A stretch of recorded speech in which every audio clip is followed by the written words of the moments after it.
प्रसिद्ध मंदिर के बारे में बताते हैं, जिसकी प्रसिद्धि पूरे उत्तराखंड में ही नहीं बल्कि पूरे भारतवर्ष में होती है।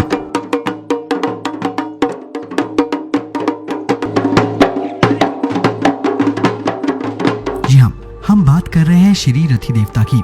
बात लगभग 1983 की है। धरासू सेंटर मार्ग निर्माण के अंतर्गत केलेत गांव के पास रोड का काम चल रहा था। इस काम का ठेका पुरानी टिहरी में प्रसिद्ध टूरिस्ट होटल के मालिक दयाल सिंह जी को मिला था। उन्होंने भी ये काम आगे ठेके पर किसी नेपाली को दे रखा था। नेपाली लोग अपनी औरतों के साथ यहाँ काम करते थे। जब उन्हें मालूम हुआ कि यहाँ पर प्रसिद्ध पदाचारी धन सिंह रथी देवता का मंदिर है, तो एक दिन नेपाली लोग मंदिर में आए। दोस्तों, क्योंकि नेपाल की संस्कृति हमारे यहाँ की संस्कृति से काफी मिलती जुलती है, उन्होंने भी देवता की शक्ति जानने के लिए थाल से अपना नौरा यानी कि कुछ चावल और ₹1.25 रुपया डाला। उस समय इस मंदिर को नरोचो नौरा बोला जाता था। पहले तो देवता उन नेपालियों पर हंसा कि तुम मेरी परीक्षा लेने आए हो। यह सुनकर नेपाली लोग हैरान हो गए।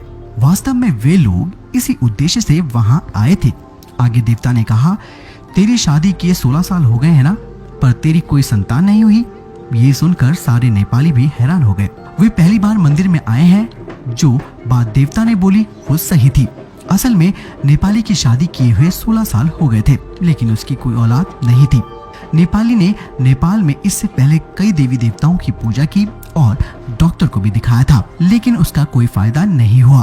फिर देवता ने कहा, मैं तुम्हें वचन देता हूँ कि तेरी अगले साल संतान होगी, पर एक वचन तुझे भी देना होगा कि तुझे मेरी मंदिर में यात्रा देनी होगी। नेपाली ने तुरंत वचन दिया कि मेरी संतान होगी। देवता महाराज जी, मैं तुम्हारी यात्रा करूंगा। यात्रा का उस समय मतलब ये होता था कि किसी भेड़ की बलि देना। अब इस बलि को यानी कि बलि प्रथा को यहाँ पर बंद कर दिया गया है। कुछ समय बाद काम खत्म होने के बाद अपने देश वे लोग नेपाल चले गए। लेकिन 5 साल बाद एक दिन मंदिर में कुछ नेपाली जब यात्रा लेकर आए तो क्षेत्र के लोग हैरान हो गए।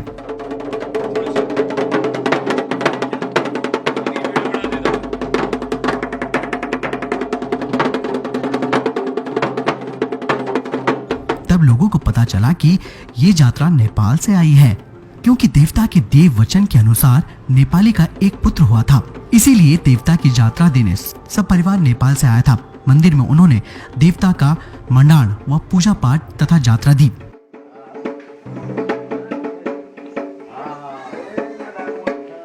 कहते थे कि हमने नेपाल में भी धन सिंह रथी देवता का मंदिर बनवाया है, क्योंकि वे बार बार नेपाल से मंदिर में नहीं आ पाते हैं।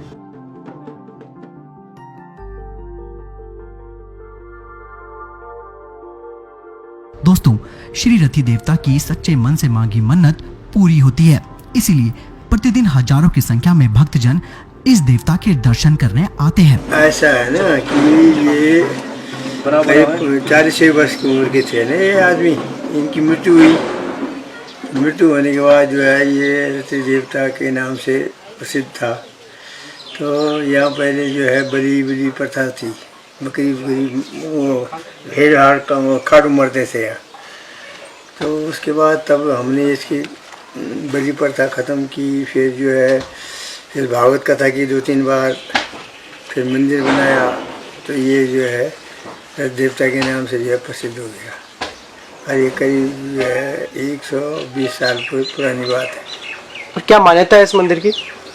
मान्यता वही है कि जो है रथ देवता के नाम से है, बस। मान्यता क्या होनी है, अब जगह जगह जो है ये प्रसिद्ध है कि मैंने ये है कि विशेष के औरतों पे नाचता है ये देवता ना, बस मान्यता है।